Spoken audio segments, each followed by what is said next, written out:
How do you know your body's hungry? Because your body begins to tell you.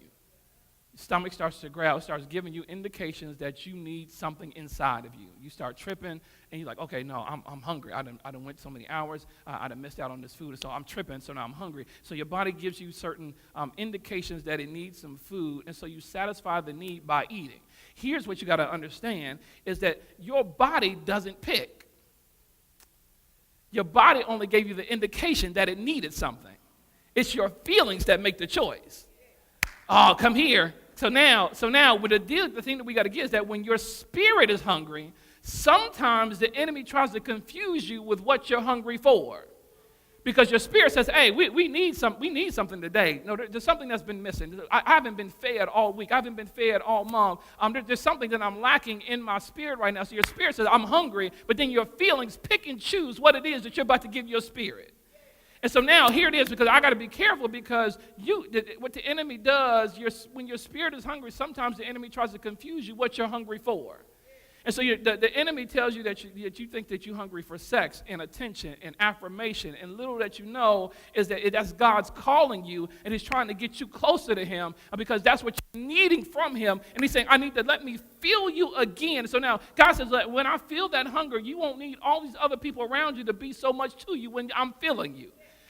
Okay, so now this is part of your prayer life. Part of your prayer life is every day you wake up, you need to be able to say, Holy Spirit, fill me again. Watch this. This is not fill me for the first time. No, this is fill me again, because watch this. If you're like myself, you're dealing with people all day long. I'm dealing with different issues and pouring out so much that by the end of the day, I'm all leaked out. What if I told you throughout the day, you're constantly leaking it? Because so now if you're constantly leaking, if you're never getting filled again, at some point in time, you run out. And so now when I run out, I'm going to need to be filled again. But if I don't ever have somebody that's able to help fill me, I need God, fill me again. I'm a trip when I don't get what I need. Okay, because you acting real brand new on Sunday morning. This is the reason why you agitated when you don't get fed. If you go all day long and haven't had food, watch this, and you know you're allowed to eat. This is different from the fast. You're allowed to eat, but haven't had food. You cranky. You running into people.